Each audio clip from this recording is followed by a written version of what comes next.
அனைத்து தொழிலாளர் தோழர்களுக்கும் வணக்கம். கடந்த 2 நாட்களாக தமிழ்நாட்டில் மினி பஸ் இயக்குவதாக செய்திகள் வந்து கொண்டே இருக்கின்றன. குறிப்பாக சென்னை நகரத்தில் மினி பஸ் இயக்கப்படுவதாகவும் பிப்ரவரி மாதத்திலிருந்து மினி பஸ் இயங்குவதாகவும் செய்திகள் வந்து கொண்டிருக்கின்றன.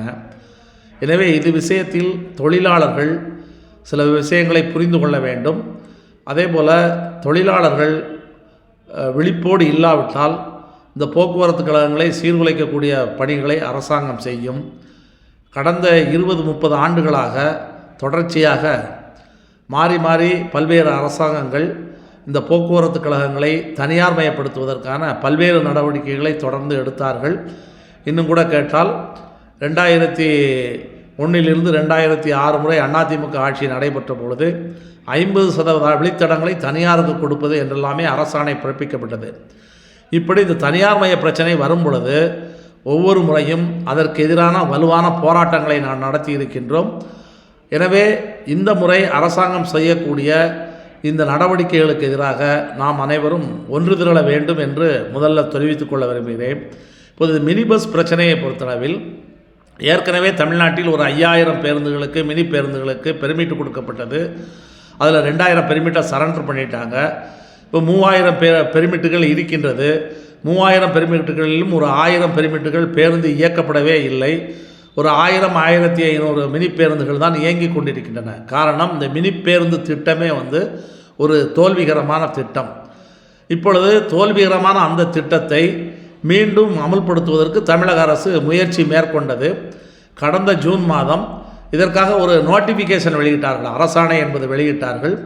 அந்த நோட்டிஃபிகேஷன் சம்பந்தமான ஒரு கருத்து கேட்பு கூட்டமும் நடந்தது. அந்த கருத்து கேட்பு கூட்டத்திலே பங்கேற்று நம்முடைய கருத்துக்களையும் ஆட்சேபனைகளையும் தெரிவித்தோம். மாநகர போக்குவரத்து கழக நிர்வாகம் சார்பாகவும் கலந்து கொண்டு ஆட்சேபனைகளை தெரிவித்தார்கள்.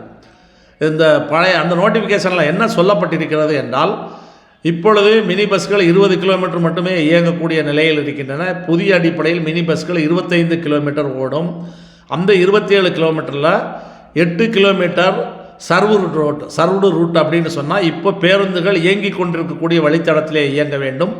17 கிலோமீட்டர் பேருந்தே செல்லாத பகுதிக்கு அந்த பேருந்துகள் செல்ல வேண்டும் என்றுதான் அந்த நோட்டிஃபிகேஷன் போடப்பட்டிருந்தது. நாம் கருத்து அறிவு கூட்டத்திலேயும் சொன்னோம், இப்படி எந்த வழித்தடம் தமிழ்நாட்டிலே இருக்கின்றது, அப்படி வழி இல்லாத ஒரு வழித்தடம், அதாவது கண்டறியப்படாத வழித்தடத்தில் பேருந்துகளை மினி பஸ்களை இயக்குவதற்கு அரசாங்கம் எப்படி நோட்டிஃபிகேஷன் வெளியிடப்பட்டது. இப்போ குறிப்பாக சென்னை நகரத்திலே மினி பஸ் இயக்குவதாக சொல்லியிருக்கிறார்கள். ஆலந்தூர் சோழிங்கநல்லூர் பகுதியிலிருந்து மினி பஸ் என்று சொல்கிறார்கள். ஆலந்தூர் சோழிங்கநல்லூரில் 8 கிலோமீட்டர் சர்வூர் ரோட்டில், அதாவது பேருந்துகள் இயங்கக்கூடிய ரூட்டில் போயிட்டு அதுக்கப்புறம் 17 கிலோமீட்டர் பேருந்தே போகாத பகுதி என்பது எங்கே இருக்குது?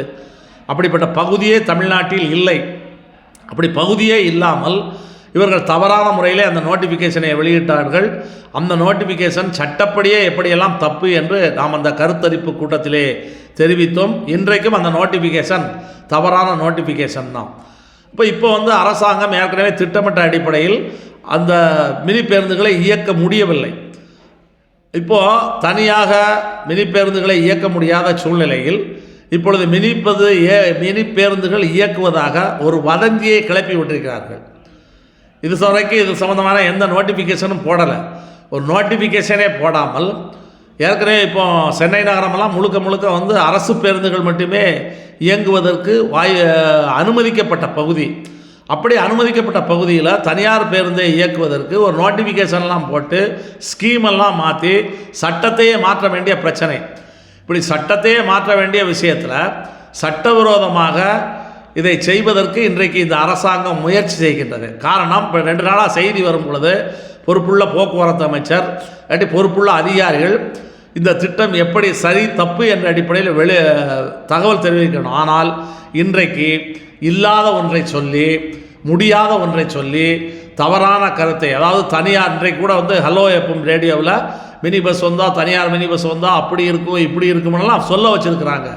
அதனால் அரசாங்கம் திட்டமிட்டு இந்த போக்குவரத்து கழகங்களை சீர்குலைப்பதற்கு, போக்குவரத்து கழகங்களை அழிப்பதற்கான நடவடிக்கையிலே ஈடுபட்டிருக்கின்றது. ஏற்கனவே அவங்க போட்ட நோட்டிஃபிகேஷனே தப்பு. அந்த நோட்டிஃபிகேஷன் படி இப்போ உள்ள மோட்டார் வாகன சட்டப்படி இப்போ உள்ள விதிமுறைகள் படி அரசாங்கம் மினி பஸ் இயக்குவதற்கு சட்டத்தில் இடமே இல்லை. ஒருவேளை மினி பஸ் இயக்க வேண்டும்னா மோட்டார் வாகன சட்டத்தையே திருத்தணும். அப்படியெல்லாம் எந்த சட்டப்படியாக செய்ய முடியாத ஒரு காரியத்தை இன்றைக்கு செய்வது போன்ற ஒரு தோற்றத்தை உருவாக்கி தனியார் மயப்படுத்துவதற்கான ஒரு தவறான நடவடிக்கையிலே இந்த அரசாங்கம் ஈடுபட்டு கொண்டிருக்கின்றது. நாம் விழிப்பாக இல்லாவிட்டால், அரசாங்கத்தினுடைய இந்த தவறான நடவடிக்கையை நாம் அம்பலப்படுத்தாவிட்டால், நிச்சயமாக யாருக்கோ வந்தது என்று நாம் இருந்தோம் என்றால் இவர்கள் சட்டவிரோதமான முறையிலே கூட போக்குவரத்து கழகங்களை சீர்குலைப்பதற்கான எல்லா ஏற்பாடுகளையும் செய்வார்கள். இந்த அரசாங்கம் இந்த பிரச்சனையில் மிக மோசமாக நடந்து கொண்டிருக்கின்றது. எனவே தொழிலாளர்கள் விழிப்பாக இருக்க வேண்டும். இன்றைக்கு இருக்க சட்டப்படி, இன்றைக்கு இருக்கக்கூடிய விதிமுறைப்படி இவர்களால் மினி பேருந்துகள் இயக்க முடியாது. புதிய நோட்டிஃபிகேஷன் எதுவும் வரவில்லை.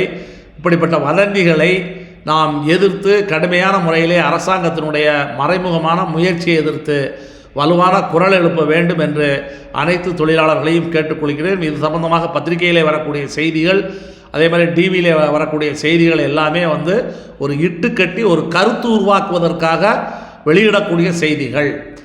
இந்த கருத்து உருவாக்குவதற்காக வெளியிடக்கூடிய செய்திகளை மக்கள் மத்தியிலே ஒரு தனியார்மய மோகத்தை உருவாக்குவதற்கான செய்திகளை நாம் அனுமதிக்கக்கூடாது என்பதை தெரிவித்துக் கொள்கிறோம்.